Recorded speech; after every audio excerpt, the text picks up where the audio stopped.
Over the last year, this tabletop garden has gotten super overgrown. This was a year ago last spring.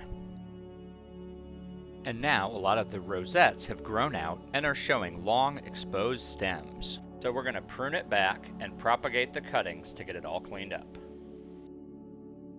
After sterilizing the garden shears, I'm going to snip about 1 inch from the surface of the soil, and then we're cutting the long portion of the stems away and discarding them.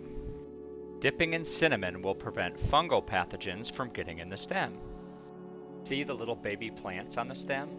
They will regrow, replacing the cutting that I took away.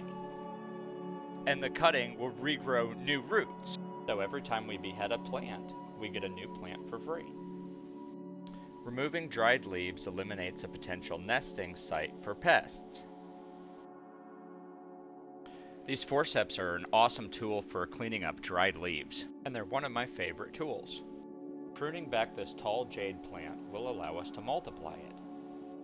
I'm removing the lower leaves from the cutting that I just took, and trimming the stems shorter and more compact. Yoink! I'm removing the leaves from the stem to make room for new growth.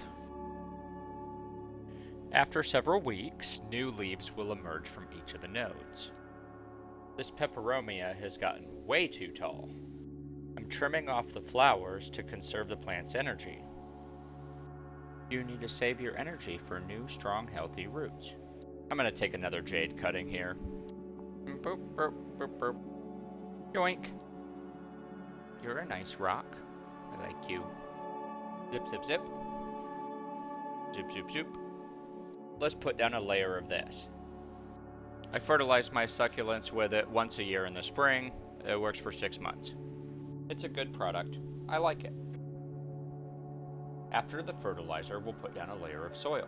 I used Bonsai Jack Gritty Mix.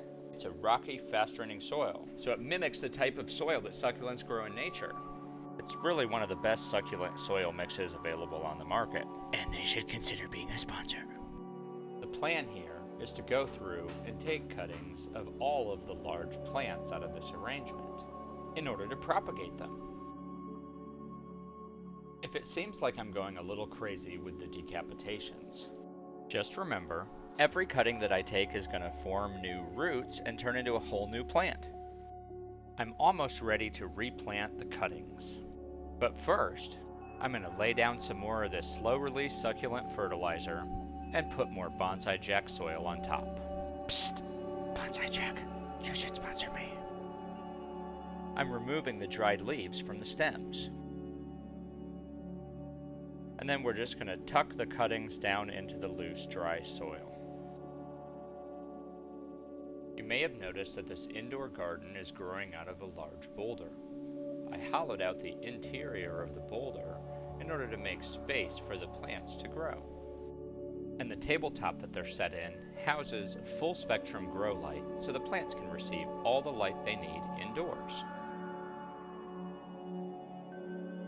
Because all of these plants are succulent plants, they have all the stored moisture and nutrients they need to form new roots, and do not need to be watered until their new roots have grown in.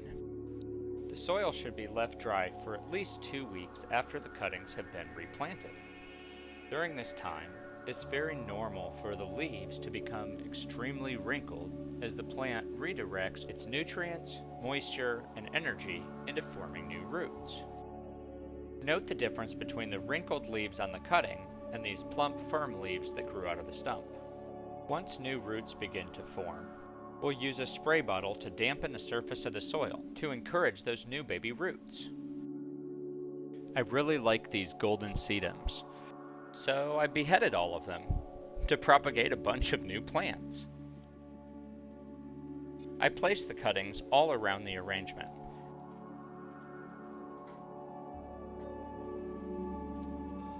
I often move the plants around a few different times to try out different placements. Euernia schneideriana is a really cool trailing succulent that doesn't need a ton of direct light, so it's perfect for this corner. This is a perfect spot for this guest area. It's another low light succulent. so it does well at the edge of a tabletop planting where it gets less light from the grow light. I'm going to throw some Haworthia in here with it to keep it company. The energy that powers all life originates as sunlight, so in a sense, life is an experience that sunlight is having. Here's a nice spot for another Haworthia. Placing little rocks here will break up this empty space and create a better aesthetic for the garden overall.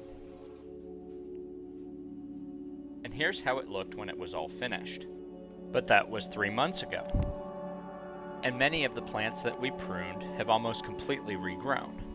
This was before, this is now. Oh hell yes! That's a ton of great new growth. I ended up completely pruning back this peperomia and planting all of the cuttings all around the table.